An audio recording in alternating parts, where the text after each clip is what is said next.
bem-vindo a mais um programa Entre Nós, que hoje recebe outro super atleta. O programa que tem recebido grandes atletas, recebeu o Thiago Camilo, a Joana Maranhão, recebeu a Mayra Aguiar e hoje recebe outro medalhista olímpico, o Arthur Nori. Tudo bem, Arthur? Tudo bem, tudo bem. Arthur ou Nori? Como é que as pessoas costumam te chamar? Nori, né? Nori.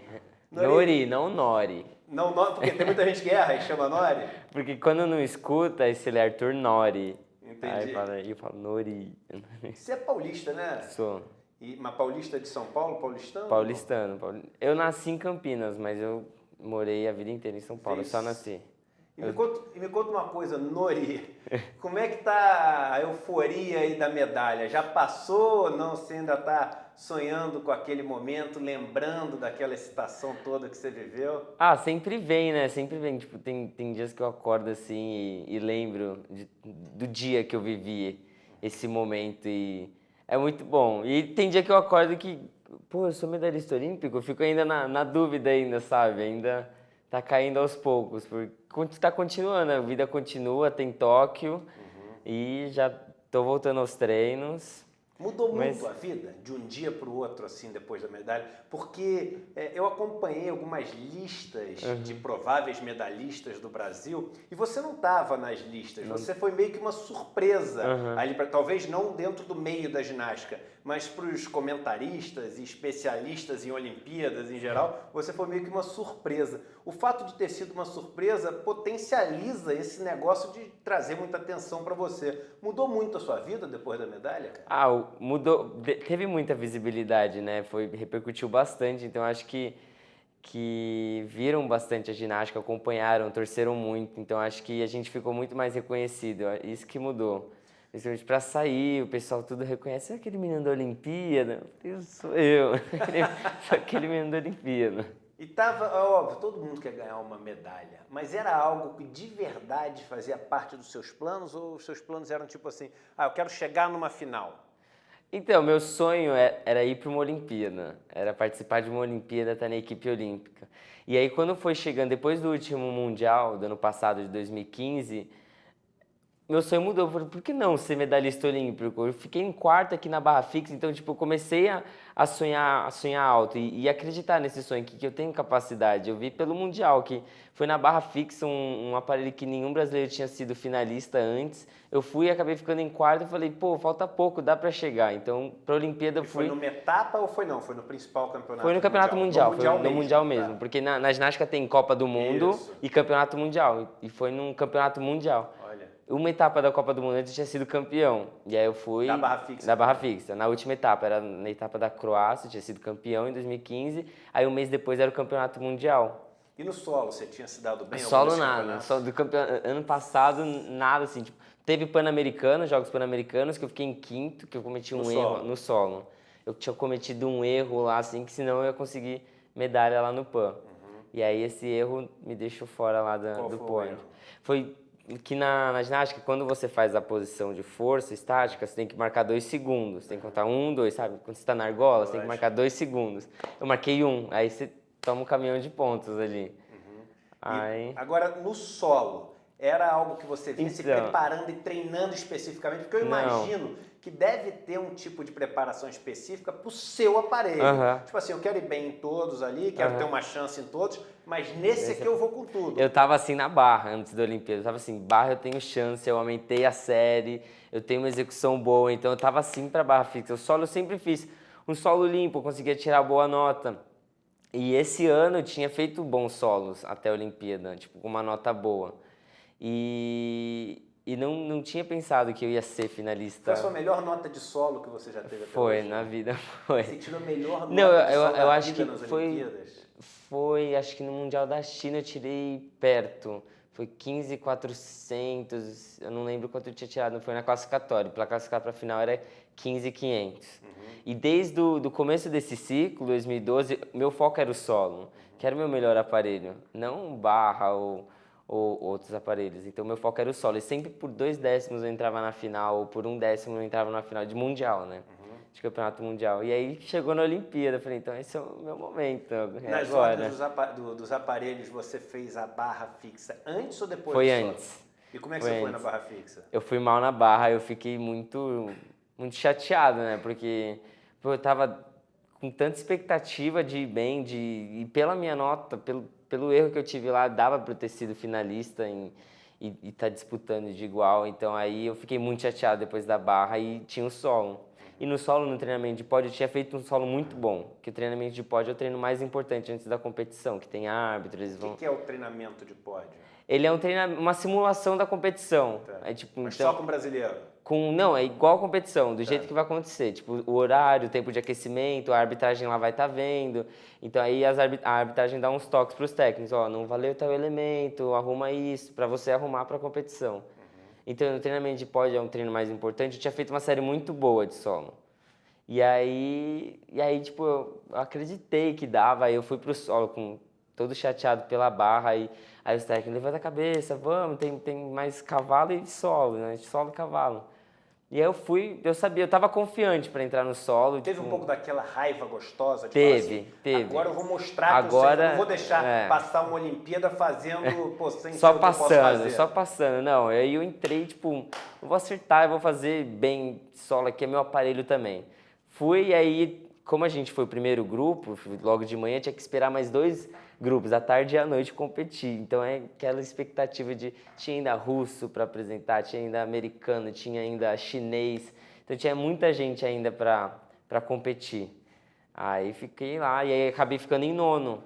Só que como a regra são só 2 por país, tinham 3 japoneses na minha frente, um saiu. Aí eu entrei. E você entrou e ganhou a medalha. E ganhei a medalha. Ali quando você termina, essa é uma pergunta que eu sempre quis fazer, pouquíssimo técnica, né? Mas é uma curiosidade. Na ginástica olímpica, quando você termina e dá aquela comemorada, é um pouco para puxar a nota para cima, comemorada também? Ou ela é verdadeira das pessoas? A minha é muito verdadeira, que eu fiquei tão feliz ali, naquele momento. Mas não pode. Você tem que parar, apresentar pro árbitro e depois comemorar. Sei. Só que não dá, a emoção é tão boa de, tipo, a série tá muito boa. Até que teve uma parte na minha série de solo, na penúltima, quando que eu fiz a acrobacia, cheguei e eu caía de frente ao árbitro. E eu sabia que eu tava indo muito bem. Na hora que eu cheguei assim, eu dei um sorriso no meio da série. Eu fiz assim, falta uma, tipo, falta uma. Prestou atenção, né? Tipo, falta uma. Aí eu fui pra última, aí eu lembro que na última passada eu falava assim, vou cravar esse, vou com tudo, sabe? Tipo, falando assim. E aí eu fui sair correndo, pum, e aí eu comemorei, eu lembrei que não podia, apresentei rapidão e aí eu comemorei. A minha prima, eu acho que foi o primeiro grande nome assim de projeção internacional da ginástica olímpica, Luísa Parente. Sei, conheço. Então, Luísa é minha prima, vou aproveitar para mandar um beijo. Para Luísa Parente. E eu lembro que ela foi a primeira finalista olímpica brasileira, e era uma vitória, o sonho dela chegar na final olímpica. Ela ganhou 2 medalhas de ouro no Pan-Americano, que eu não sei até hoje se uma menina já conseguiu ganhar 2 medalhas de ouro, mas até pouco tempo atrás não tinha sido batido essa marca que ela tinha conseguido. E eu lembro a batalha que era fazer os juízes se acostumarem e prestigiarem uma apresentação de uma brasileira, que era um país que não tinha prestígio nenhum nesse esporte. E aí o feminino foi, depois dela você teve várias atletas femininas espetaculares e foi ganhando esse prestígio. Sim. A ginástica masculina brasileira começou a ganhar esse prestígio há menos tempo. Então, acho que o primeiro grande nome que a gente teve foi o do Arthur Zanetti. O Diego Hipólito. O Diego Hipólito antes, você tem razão. A primeira grande vitória do Arthur Zanetti, mas o primeiro grande nome, o Diego Hipólito. Ainda tem um pouco daquela de não querer dar nota para brasileiro ou não? Hoje a gente chegou num patamar de ginástica olímpica masculina brasileira das grandes potências. Eu acredito que chegamos. A gente tá junto, tá brigando junto aí com seleções que têm tradição e a Alemanha tem muita tradição, a Ucrânia tem muita tradição. Então hoje o Brasil chegou nesse patamar. Hoje o Brasil tá de igual para igual. Pode por equipe... Tá um pouco distante, mas não tá. Tem que continuar o trabalho do jeito que está sendo feito que a gente vai conseguir. Porque China, Japão, Rússia, Inglaterra, eles estão um pouco acima. Mas dá pra gente sonhar, dá pra gente acreditar. E se continuar esse trabalho, esse investimento que vem feito para os Jogos do Rio 2016, a gente consegue. Você falou até do Diego Hipólito, é bacana. Você falou, não, o Diego Hipólito, Porque eu vejo uma coisa que o feminino tem, e eu consigo ver muito hoje em dia no masculino, dado que hoje não é uma pessoa, e sim um grupo talentoso que você tem, uma união muito grande ali na equipe. Tem essa união mesmo Tem, de um tem. torcer muito pro outro, de falar, pô, você tá fazendo aquilo errado e etc. Muito, muito. A gente morou junto, né? 2 anos treinando junto, morando junto, convivendo junto, os 12 da seleção. E aí você pega esse afeto, a gente é uma família, todo mundo ali é irmão, todo mundo ali se ajuda. Competição é competição, mas a gente é uma equipe, a gente é Brasil. Então a gente torce muito um pro outro e sempre se ajuda. E como é que começou essa história de ginástica olímpica na tua vida, cara? Aí eu entrei, eu sempre fui do esporte. Eu comecei no judô. Ah, você fazia judô? Fazia judô. Olha que Eu comecei bacana. judô, meu pai colocou eu e minha irmã no judô e o objetivo era chegar à faixa preta, era seguir carreira no judô. E do lado de onde eu fazia tinha ginástica olímpica do judô, tipo, era o judô em cima e ginástica olímpica embaixo. Aí eu sempre acabava o treino de judô e ficava vendo a ginástica. E aí teve o boom da Daiane dos Santos, que apareceu na TV, e aí eu quero fazer mortal, quero conhecer a Daiane dos Santos e fiquei nessa vontade. E aí no finalzinho assim, de 2004, eu fui fazer um teste num clube da cidade, no Pelezão. Mas aí não tinha muita estrutura. Aí eu fiz, passei porque minha mãe dava aula lá. E aí, depois de lá, o estagiário que me dava treino falou assim, você tem que ir para um clube grande, você tem que seguir carreira, E aí eu fui para o Pinheiros, fiz um teste no Pinheiros, e na época o Pinheiros estava colhendo... Não, tinha 11 anos. Eu tinha 11 anos. Aí em 2005 eu entrei, na ginástica ele conta o ano, tipo, que você faz aniversário, ele já conta a sua idade. Então, tipo, eu tinha 11 para 12, então eu já tinha 12 anos na ginástica, era o último ano de infantil. Perdi toda a categoria de base, né, que você vai aprendendo. Na ginástica, geralmente, você começa bem cedo. Bem cedo, e é mais para você ter toda a coordenação, consciência e tal. E aí eu perdi tudo isso, mas eu tinha ainda um pouco da minha base do judô, né? Não saí do zero. E aí eu tinha um pouco dessa base que eu vim desse clube da cidade, aí eu comecei a ginástica mesmo no Pinheiros. Vi que era um cavalo, uma argolas, uma barra fixa, a colocar aquele corinho na mão, não conhecia isso. Então foi todo esse processo, mas eu ainda fazia judô e ginástica. Isso que eu pergunto, você largou o judô? Não tinha largado o judô. Meu pai ainda queria que eu fizesse judô, eu podia fazer ginástica, mas eu tinha que continuar no judô. Então eu fazia ginástica à tarde e judô à noite. Aí foi assim até no final de 2006. Fiquei 2 anos assim, judô e ginástica. Aí meus pais se separaram, fiquei com a minha mãe e falei, mãe, não quero mais fazer judô. Não dá pra você estar no esporte de alto rendimento e fazer 2 esportes, não dá. A cabeça fica... Aí me apoiou e segui carreira. A estrutura da ginástica olímpica é uma estrutura relativamente cara. Você tem os aparelhos, aqueles aparelhos que estão sempre direitinho, que não são perigosos, são de última geração, tem um centro organizado, etc. Você acha que isso ainda atrapalha o custo de você ter uma estrutura para montar um ginásio de ginástica olímpica? Ainda atrapalha a gente não ter uma base muito grande de atletas que surgem para poder ter uma peneira que é muito eficiente? Eu acho que sim. Mas está crescendo bastante, assim, tanto de estrutura, que antes a gente não tinha centro de treinamento, hoje a gente tem. A gente tem centro de treinamento no Sul, tem centro de treinamento aqui em São Paulo, em São Bernardo, tem no Rio de Janeiro, que é muito bom mesmo lá o centro, é internacional.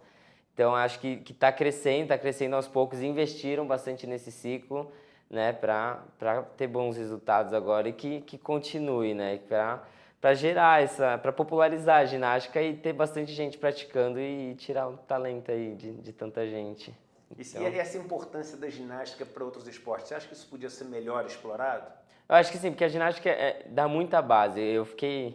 Eu vi que tem uma galera do taekwondo também que estão fazendo esse treino de base, o pessoal do salto com vara também faz bastante base de ginástica. A ginástica dá uma base muito boa para qualquer esporte, né? Dá força, dá flexibilidade, que é super importante também, dá potência, dá conscientização, né? Noção espacial, dá muita coisa boa assim que você pode levar para qualquer esporte, equilíbrio, então acho que ajuda bastante. E qual foi a grande lição que te trouxe essa medalha que apareceu aí meio que inesperada depois de tanto treinamento? Foi o que eu vi assim que eu mais aprendi foi acreditar nos sonhos, nos seus sonhos, assim, acreditar e lutar muito, porque eu sei o que eu passei, o que eu vivi para chegar ali, e o quanto eu lutei, o quanto eu sonhei, o quanto eu abri mão de muita coisa para estar naquele meu momento. Então, aquilo que eu levo, tipo, se você tem um sonho, vai atrás dele, acredita que vai chegar, acredita que vai. Tem dia ruim, mas continua acreditando, continua lutando aquilo que você quer. Arthur Nori, muito obrigado pela tua agradeço. presença. Parabéns pelo teu Obrigado. resultado. E do mesmo jeito que eu sei que lá atrás minha prima foi um exemplo, a Daniela Hipólito foi um exemplo. Se a gente teve aqui o Diego Hipólito, a grande Daiane dos Santos, a Jade e vários outros, você se tornou mais um desses exemplos que vai ajudar a formar mais inúmeros ginastas de qualidade aqui no país. Obrigado pelo seu resultado como brasileiro e parabéns pela sua conquista. Obrigado pelo convite.